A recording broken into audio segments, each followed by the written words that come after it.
Being in the Grande Prairie area, I always find especially thrilling. Although work has been going on in the Grande Prairie area for decades, it's always been somewhat intermittent.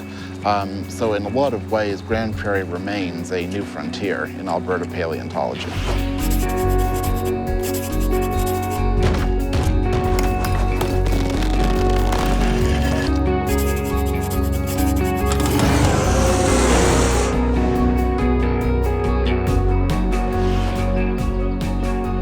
We're headed down to a place called Wapiti Gardens. It's a spot on the river that I've been to before and found a few things, but haven't found anything sort of substantial enough yet to bring like a big group of people out. But I'm fairly certain there's probably something worthwhile down there. It's just a matter of spending some time looking. Today I've got my dad and my son with me. It's just kind of nice to bring everybody out on the river, and really essentially what we're doing is just going for a walk. Walking along, seeing if you can spot anything interesting to pick up, to take back. Some days you find things, some days you don't find anything at all. I'm a paleontologist and I live in Grande Prairie, Alberta. I've got to spend a lot of time out on the rivers and the creeks and really all around the Grande Prairie region. I've been lucky enough to find a lot while I've been searching up and down those rivers and creeks. Things like dinosaur bone beds, skeletons of dinosaurs, teeth, plants. It takes quite a bit of time and effort to actually find something worthwhile. So we're looking for stuff that's kind of shiny and dark brown. Grande Prairie is in this really interesting location where we have all kinds of fossils from a slightly different time period and a different geographic location than what we would typically find dinosaurs in Alberta. And this is definitely something. This is probably a rib from something like a hadrosaur. I mean, it's hard to tell because there's still more of it that goes in the rock here. Some of it's been broken off and eroded out right there. But the overall shape of it looks generally like an end of a rib, getting close to sort of where the rib would attach to the backbone. So one of the things that I like so much about looking for dinosaurs in Grande Prairie is that it's so easy for me. One of the best spots that we have to find fossils that we've gone back to year after year and have pulled out dozens of different species from is within 20 minutes of my house. When I'm here, we just hop in the water, float down, and sometimes, as we're floating down the river, we stop and we find a complete dinosaur bone. Complete in the sense of 3 feet long from end to end. And we can just pull it out, put plaster on it, throw it in the canoe, and take it with us. And it's that ease of access, that ability to get out almost whenever, that allows me so much more freedom and so much more time to be able to find things while I'm out here.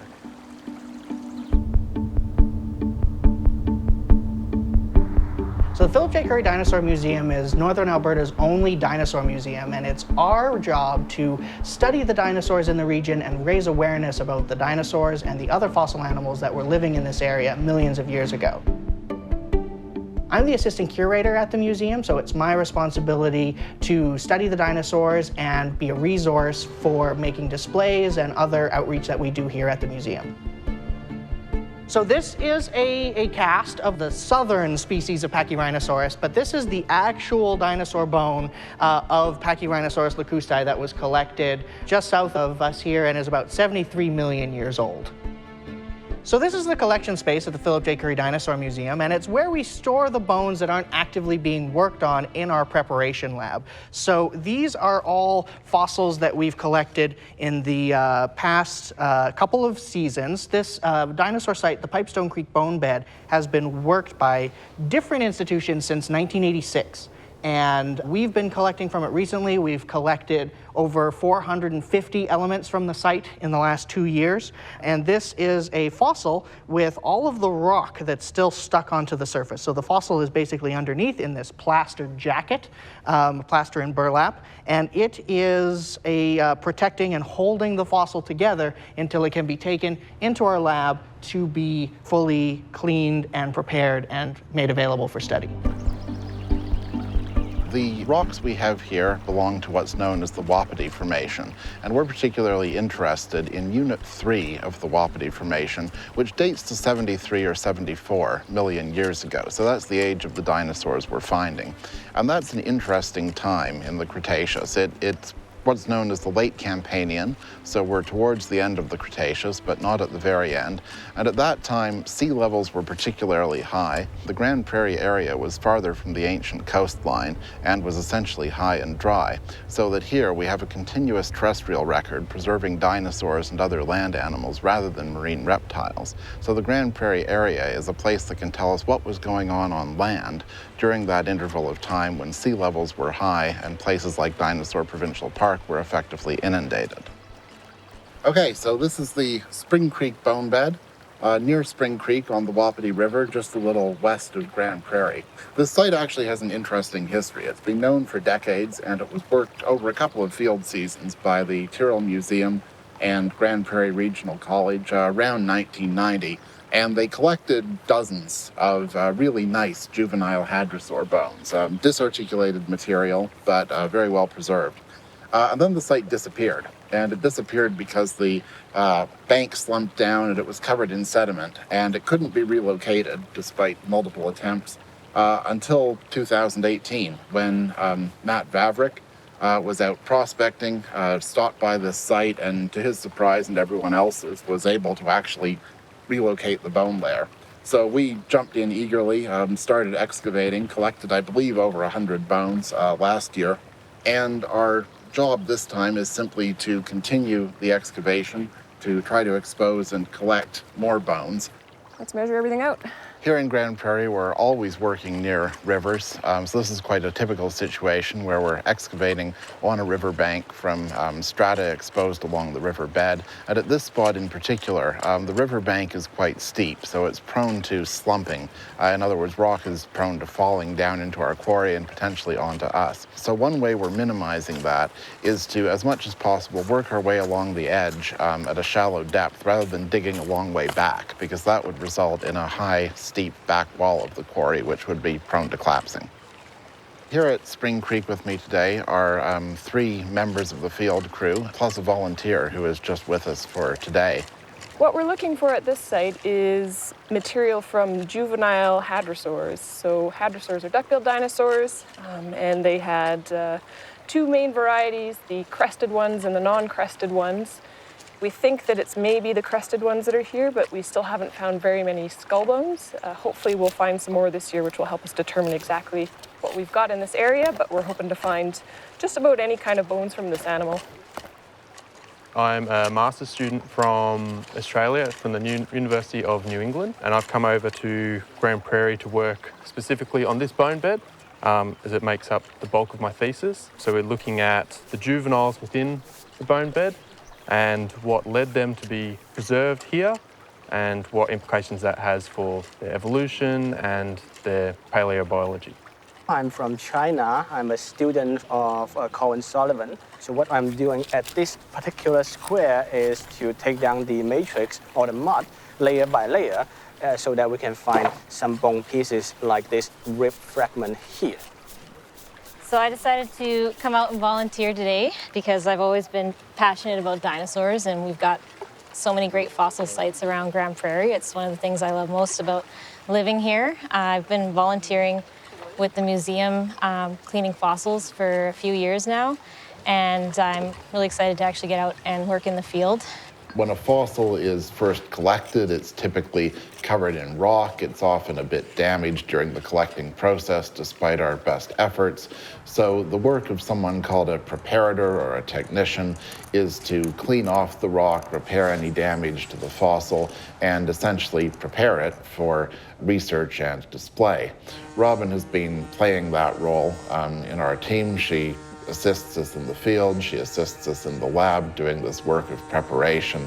Removing rock can be as easy as brushing it away with a small brush and some water, or as difficult as using pneumatic tools like air scribes to chip away very, very hard rock from the bone a little bit at a time. And the idea is to do as little damage as possible while revealing as much data as possible. You want to have these fossils be useful for scientists, useful for educators, but you don't want to compromise the fossil so that it would fall apart or break under its own weight or something like that.